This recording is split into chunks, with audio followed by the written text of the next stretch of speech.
Gus Mudlor dinyatakan sebagai tersangka dalam kasus pemotongan insentif pegawai Badan Pelayanan Pajak Daerah Sidoarjo.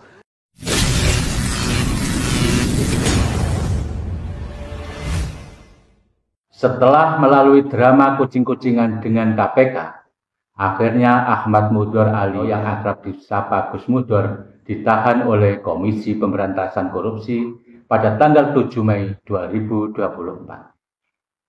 Siapa sebenarnya Ahmad Mudlor Ali atau Gus Mudlor itu?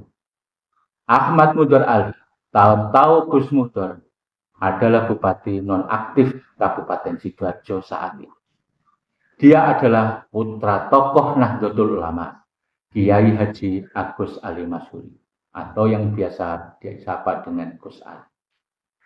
Kiai Haji Agus Ali Masyuri adalah pendiri dan pemimpin Pondok Pesantren Bumi Sholawat Sidoarjo. Sedangkan Gus Mudlor merupakan tokoh Gerakan Pemuda Ansor Sidoarjo, yang sebelumnya juga aktif sebagai kader Partai Kebangkitan Bangsa atau PKB. Apa yang terjadi dengan Bupati Sidoarjo periode 2020-2024 ini?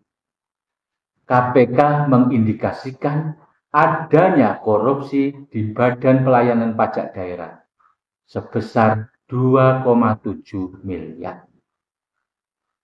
Akhirnya, pada tanggal 31 Januari 2024, KPK melakukan penggeledahan dan giat OTT di Pemkab Sidoarjo. Saat itu KPK juga menyisir rumah dinas Bupati Sidoarjo, Gus Mudlor. Tapi tiba-tiba Gus Mudlor menghilang, entah kemana. Ajaibnya, setelah sekian lama menghilang, pada tanggal 1 Februari 2024, Kiai Haji Agus Ali Masyuri, ayah dari Gus Mudlor, mengadakan acara sholawat yang diikuti oleh ribuan jamaah.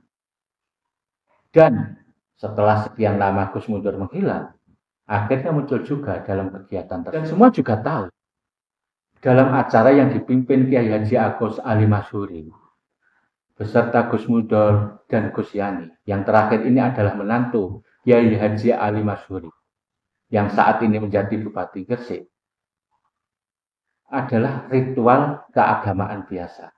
Dan ternyata acara tersebut menjadi acara deklarasi dukungan pada paslon 02, yaitu Prabowo Gibran. Tentu saja dari kegiatan sholawatan dan dukungan Pilpres untuk paslon 02 itu memunculkan spekulasi liar. Ada dugaan upaya sang ayah, Kiai Haji Agus Masyuri, untuk menyelamatkan sang putra Gus Mudlor dari jeratan hukum KPK. Karena bagaimanapun, ini aneh. Karena Gus Mudlor adalah kader PKB, yang otomatis adalah seharusnya mendukung paslon 01. Karena di situ ada Caimin selaku ketua DPP PKB. Begitu juga dengan Gus Yani, yang saat ini menjadi Bupati Gresik. Dia adalah kader dari PDI Perjuangan, yang saat itu juga sudah mendukung paslon 03, Ganjar Mahfud. Sehingga wajar kalau ada analisa dan spekulasi liar tentang gerakan acara deklarasi tersebut. Tapi ternyata dugaan upaya manuver Kiai Haji Agus Ali Masyuri itu gagal. Karena apa? Karena pada tanggal 16 Maret 2024, KPK menetapkan Ahmad Mudlor Ali atau Gus Mudlor, Bupati Sidoarjo saat itu, sebagai tersangka. Meski demikian, drama Gus Mudlor belum berhenti dan selesai. Setelah ditetapkan sebagai tersangka, Gus Mudlor berkali-kali mangkir dari panggilan KPK. Setidaknya pada tanggal 19 Maret 2024, Gus Mudlor absen dalam panggilan pertamanya dirinya sebagai tersangka. Begitu juga pada tanggal 3 Mei 2024, Gus Mudlor juga mangkir dalam panggilan kedua. Meski Gus Mudlor melakukan perlawanan hukum terhadap KPK melalui pra-peradilan, tapi faktanya proses penahanan Gus Mudlor tetap berlangsung. Tentu ini dilema dan menjadi catatan ironi bagi masyarakat Sidoarjo.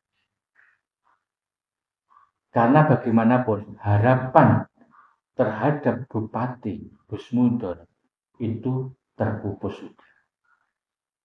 Mereka tentu berharap Gus Mudur menjadi pembaharu perubahan di Kabupaten Sidoarjo. Karena bupati sebelumnya, bahkan 2 bupati, juga terjerat dalam kasus korupsi, yaitu Bupati Winhendarso dan Saiful Ilham. Dan berikutnya diikuti pula oleh Gus Mudur, sehingga hat-trick. Ada 3 bupati menjadi pesakitan kasus korupsi di Sidoarjo.